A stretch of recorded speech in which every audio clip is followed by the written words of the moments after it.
इसी वीडियो के नीचे लिंक मिलेगा, उसके ऊपर क्लिक करके इस पोर्टल पे आ जाएंगे।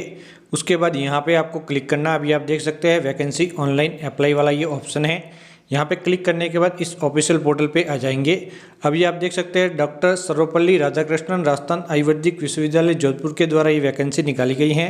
राष्ट्रीय आयुष मिशन के तहत यूनानी डॉक्टर हो गए, प्रोफेशन हो गए, फार्मासिस्ट हो गए, इसके अलावा भी यहाँ पे कंपाउंडर हो गए, यहाँ पे प्रोग्रामर हो गए, डाटा एंट्री ऑपरेटर हो गए। तो ये अलग अलग प्रकार की भर्ती पे ये सुविधा कर्मियों की सीधी भर्ती निकली है 2026 के अंदर। इसका फॉर्म भरने के लिए यहाँ पे क्लिक करना है और ये लॉगिन का ऑप्शन है, जहाँ से आप एक बार रजिस्ट्रेशन करने के बाद लॉगिन करेंगे। तो जस्ट यहाँ पे क्लिक करेंगे।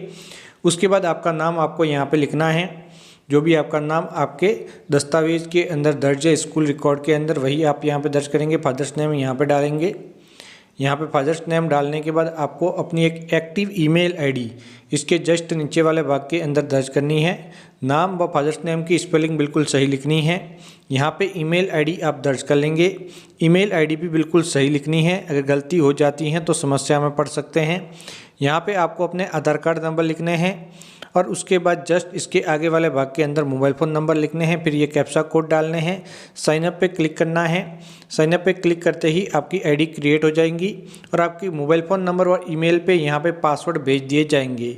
उसके बाद क्लिक हेयर का ऑप्शन आपको दिखाई देगा, यहाँ पे क्लिक करेंगे। अब आपकी ईमेल आईडी जो आपने दर्ज की थी वो यहाँ पे डालनी है और आपके ईमेल व मोबाइल पे जो पासवर्ड मिले हैं वह पासवर्ड वाले सेक्शन के अंदर यहाँ पे डालने हैं। और उसके बाद यहाँ पे जो एक कोड दिखाई दे रहे हैं, अभी आप स्क्रीन पे देख पा रहे होंगे, उन कोड को जस्ट नीचे आपको दर्ज करना होगा। तो पासवर्ड डाल दिए, ये कोड आप जस्ट यहाँ पे डालेंगे और उसके बाद आपको जस्ट लॉगिन वाले बटन पे क्लिक करना है। अब लॉगिन हो जाएंगे तो आपकी जानकारी आ जाएगी। आप अपना मदर्स नेम यहाँ पे लिखेंगे, यहाँ पे जेंडर सेलेक्ट करेंगे, ईमेल आईडी आ जाएगी, आधार कार्ड आ जाएंगे। यहाँ पे आपको अपनी डेट ऑफ बर्थ लिखनी है, आप कहाँ से हैं, राजस्थान से या फिर राजस्थान से बाहर वह लेना है। अप्लाई टीएसपी या फिर नॉन टीएसपी एरिया से हैं या फिर बोथ एरिया के अंदर अप्लाई करना चाहते हैं। तो अगर आप एलिजिबल हैं टीएसपी तभी आपको टीएसपी लेना है, अगर टीएसपी में एलिजिबल नहीं है तो आपको नॉन टीएसपी ले लेना है। उसके बाद आपकी कास्ट कैटेगरी क्या है, general, MBC, OBC, SC, ST, जो भी वह आप ले लेंगे। उसके बाद कौन सी पोस्ट के लिए आप आवेदन कर रहे हैं वो पोस्ट आप सेलेक्ट करेंगे। यहाँ पे बहुत सारी पोस्टें दिखाई दे रही हैं, अभी आप स्क्रीन पे देख सकते हैं। तो इसमें से जिस पोस्ट के लिए एलिजिबल है वह सिलेक्ट करेंगे। अब दोस्तों यहाँ पे अगर आप पीएच हैं यानी कि दिव्यांग हैं तो उस कैटेगरी को सिलेक्ट कर लेंगे इस वाले भाग के अंदर। फिर आप आगे बढ़ेंगे, एक्स सर्विस मैन है तो यस लेंगे वरना फिर नो लेंगे। फिर आप जस्ट यहाँ पे इस कैटेगरी में है तो यस लेंगे वरना फिर नो लेंगे। उसके बाद आपका एड्रेस क्या है वह आप राज्य लेंगे, अपना जिला लेंगे और उसके बाद जो भी आपका डॉक्यूमेंट के अंदर एड्रेस दर्ज है वह यहाँ पे इस वाले भाग के अंदर डाल के पिन कोड दर्ज कर लेंगे। तो यहाँ पे आप कंप्लीट एड्रेस फिलअप कर लेंगे। तो ये आपका वर्तमान पता है जो कि आपको कंप्लीटली फिलअप करना है। उसके बाद वर्तमान पता और यहाँ पे परमानेंट एड्रेस एक समान है तो यहाँ पे क्लिक करेंगे और अलग है तो अलग से फिलअप करेंगे। उसके बाद जिस पोस्ट के लिए आपने ऑप्शन सेलेक्ट किया है उसके अकॉर्डिंग आप योग्यता सेलेक्ट करेंगे। तो यहाँ पे 10वीं 12वीं तो सभी को डालना ही डालना है। और उसके बाद अगर दोस्तों आपने बीसीए, बीएससी कर रखी हैं, BSc Ayurvedic, DN, PNB pharma कर रखी हैं, तो बीटेक कर रखी हैं, सीएस और ये आईटी वाली, तो उस मामलों में इस वाले भाग के अंदर आप 10वीं 12वीं लेके उसके जस्ट नीचे यहाँ पे सेमेस्टर वाइज कुल यहाँ पे 7 ईयर तक का ऑप्शन दिया गया, 5 ईयर तक का ऑप्शन दिया गया है, वह सभी आपको डालना है। तो इसके अंदर ओनली आपको ये लेना 10वीं के पूर्णांक और प्राप्तांक। इसी प्रकार से 12th आपने कौन से ईयर के अंदर पास की थी। उसके बाद दोस्तों यहाँ पे कितने में से नंबर थे और कितने अंक आपको मिले थे वह ले लेना है। उसके बाद दोस्तों आपने जो भी कोर्स कर रखा है उसकी डिटेल यहाँ पे सेलेक्ट करनी है। तो इसमें से कोई भी कोर्स कर रखा तो यहाँ पे लेना है। तो उसके बाद सबसे पहले first year, second year, third year, 4 year, तो जितने भी ईयर का कोर्स था उतने ईयर के अंदर ले लेना है, दूसरे ईयर आप ब्लैंक छोड़ सकते हैं। तो इस प्रकार से अभी मैं ले रहा हूँ, अभी आप स्क्रीन पर देख सकते हैं। तो जैसे कि मैंने यहाँ पर ले लिया DANP और उसके बाद 1100 में से कितने अंक मुझे प्राप्त हुए थे वह मैं जस्ट यहाँ पर ले लूँगा। इसी प्रकार से आप यहाँ पे सेकंड ईयर ले लेंगे, थर्ड ईयर है तो थर्ड ईयर, सेकंड ईयर है तो सेकंड ईयर ले लेंगे। इसी प्रकार से ये पूरी जानकारी आप फिलअप कर लेंगे। अब दोस्तों अगर आपने किसी ऐसी पोस्ट के लिए अप्लाई किया है जिसके अंदर एजुकेशन MBA लेवल का, जैसे हेल्थ केयर मैनेजमेंट हो गया, master in health care hospitality हो गया, पीजी डिप्लोमा इन हॉस्पिटैलिटी हो गया, हेल्थ केयर मैनेजमेंट हो गया, तो उस मामलों में उसकी जानकारी आपको नीचे भरनी होंगी। तो दोस्तों देख सकते हैं यूजी लेवल के जो भी कोर्स होते हैं उसकी जानकारी मैंने यहाँ पे भर ली है। अब दोस्तों पीजी लेवल के आप जस्ट नीचे यहाँ पे 1, 2, 3 वाला ऑप्शन है यहाँ पे डाल सकते हैं।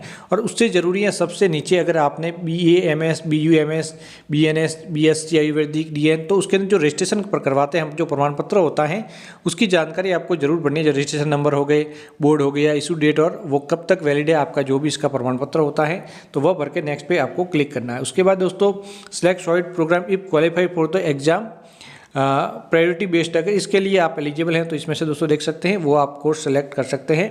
अगर नहीं है तो इनको आप ब्लैंक छोड़ेंगे, वरना अगर है तो आप यहाँ पे ले लेंगे। तो इस वाले भाग के अंदर ध्यानपूर्वक जानकारी बननी है। तो यहाँ पे अगर आप जो भी जानकारी लेना चाहते हैं वो आप ले लेंगे और उसके बाद जस्ट आपको नेक्स्ट पे क्लिक करना है। और दोस्तों यहाँ पे बहुत सारे ऑप्शन आपको मिल रहे हैं, पढ़ के समझ के आप ले सकते हैं। ये पूरा कंप्लीट। नेक्स्ट अब डॉक्यूमेंट अपलोड करेंगे। तो सबसे पहले पासपोर्ट साइज फ़ोटो 50 KB से कम साइज़ के अंदर अपलोड करेंगे यहाँ पे। फिर यहाँ पे सिग्नेचर अपलोड करने हैं, आपके जो भी सिग्नेचर हैं। उसके बाद 10वीं की अंक तालिका अपलोड करनी है जिसकी साइज़ यहाँ पे 50 KB से कम ही रखनी है। फिर आधार कार्ड अपलोड करना है। एक एक करके जो भी डॉक्यूमेंट आपके पास मांगे जा रहे हैं सभी अपलोड करेंगे। स्पोर्ट्स सर्टिफिकेट है तो वह भी कर सकते हैं। सभी अपलोड होने के बाद सेव पे क्लिक करना है और डिटेल सेव होकर आपको यहाँ पे सभी जानकारी आ जाएगी। देख लेंगे सही से आए, यहाँ पे नहीं आए डॉक्यूमेंट। सही होने की दशा में आप जस्ट नेक्स्ट वाले बटन पे क्लिक करेंगे। जैसे नेक्स्ट पे क्लिक करेंगे आप यहाँ पे आ जाएंगे। प्रीव्यू दिखाई देगा। जाँच कर लेनी है कि सभी जानकारी आपके द्वारा सही भरी गई है, कहीं पर कोई कमी तो नहीं रह गई है। अगर कमी रह गई है तो उनको वापस आप अपडेट कर सकते हैं। अगर बिल्कुल सही है तो यहाँ पर टिक करके फाइनल सबमिट पर आपको क्लिक करना है। यहाँ पर टिक करेंगे, फाइनल सबमिट पर क्लिक करेंगे, पेमेंट गेटवे पे पहुंच जाएंगे। कैटेगरी के अनुसार आपका पेमेंट आ जाएगा। यहाँ पे पेमेंट मोड आप सिलेक्ट कर लेंगे। Net banking, credit card, debit card या UPI का इस्तेमाल करना चाहते हैं, सबसे बेस्ट UPI रहता है। तो आप जस्ट यहाँ पे UPI ले सकते हैं और उसके बाद सबमिट पेमेंट पे क्लिक करेंगे। सबमिट पेमेंट पे क्लिक करते ही आप अगले वाले भाग के अंदर पहुंच जाएंगे जहां पे आपको पेमेंट करना है। तो यहाँ पे दोस्तों देख सकते हैं UPI वाला ऑप्शन लिया है। UPI QR कोड ले लो, पे नाउ, और इस QR कोड आपको एक स्क्रीन पे प्रदर्शित होंगे, इनको स्कैन कर लो।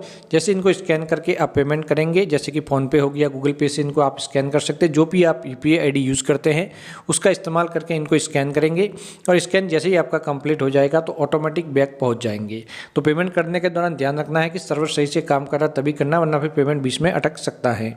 इस बात को ध्यान में रखते हुए जैसे आप पेमेंट कंप्लीट करेंगे इस प्रकार से आ जाएंगे। पेमेंट कंप्लीट हो चुका है। आप फिर से रीलॉगिन करके इसकी प्रिंट आउट निकाल लेंगे। तो यहाँ पे देख सकते हैं वापस मेन पेज पे जाएंगे और यहाँ पे दोस्तों देख सकते हैं अभी आप देख सकते हैं अपनी ईमेल आईडी पासवर्ड डाल के लॉगिन करेंगे तो प्रिंट का ऑप्शन दिखाई देगा। यहाँ पे क्लिक करके प्रिंट आउट निकाल लेंगे और इस प्रकार से आपका फॉर्म भरा जा चुका है। तो पहले नोटिफिकेशन पढ़ लेना है, उसके अकॉर्डिंग सबसे खास डॉक्यूमेंट और जो रजिस्ट्रेशन सर्टिफिकेट होता है वह आपको जरूर डालना है जो कि आपने कोर्स कर रखे हैं, जो कि जैसे कि नर्स के लिए अप्लाई करें फॉर एग्जाम्पल, उससे संबंधित जो प्रमाण पत्र होता है जो कि आप रजिस्ट्रेशन करते हैं वह जरूर डालना है। वह बहुत सारे लोग नहीं डाल रहे हैं और तो उसकी वजह से आप समस्या में पड़ सकते हैं, तो वो आपको जरूर डालने हैं अगर आपके पास प्रमाण पत्र मौजूद है। तो इस प्रकार से आप कंप्लीट डिटेल में जो ये नई वैकेंसी आई है संविदा कर्मी की भर्ती है, सीधी भर्ती है, तो इसके अंदर आप इस प्रकार से स्टेप बाय स्टेप फॉर्म भर सकते हैं जिस प्रकार से मैंने फॉर्म भर के बताया है। जानकारी अच्छी लगी हो तो चैनल को सब्सक्राइब जरूर करें। तो बाय बाय दोस्तों।